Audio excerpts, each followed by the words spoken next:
Pamirsa tiosan mawasana ring widang pariwisata Bali, kewentenan virus corona taler mawasana majang penglimbakan ekonomi global. Puniki ke Cinayang antuk kaunyane kurs rupiah Indonesia.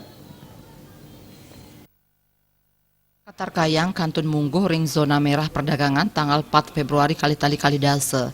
Parindikan puniki kekantenang sida mauah malih sangkaneng pausana indik panglimbakan virus corona ring Asia Tenggara. Penutupan perdagangan ring tanggal 3 Februari kali dase, rupiah mungguh ring level 12,700 petang dase kali per dolar Amerika Serikat, sane Qatar Kayang rered 0,3%,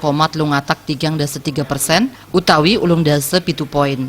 Kewentenan inucap ngawinang rupiah munggah ring genah terlemah kedua, pantaraning mata uang Asia sane tiosan, sesampun yuan renminbi sane kaon siki 5%.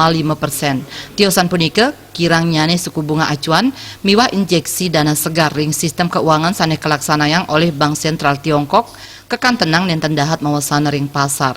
Saking dalam negeri, rilis inflasi durung sida nyokong kuentenan rupiah. Badan Pusat Statistik sampun medalang indeks harga konsumen periode Januari kali dase taler ngarepin inflasi ngantos 0,3%. Indik inflasi IHK tahunan wantah ngantos kali 0,6%.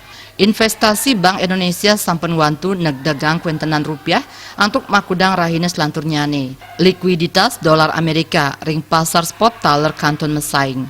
Agung Rai, Bali.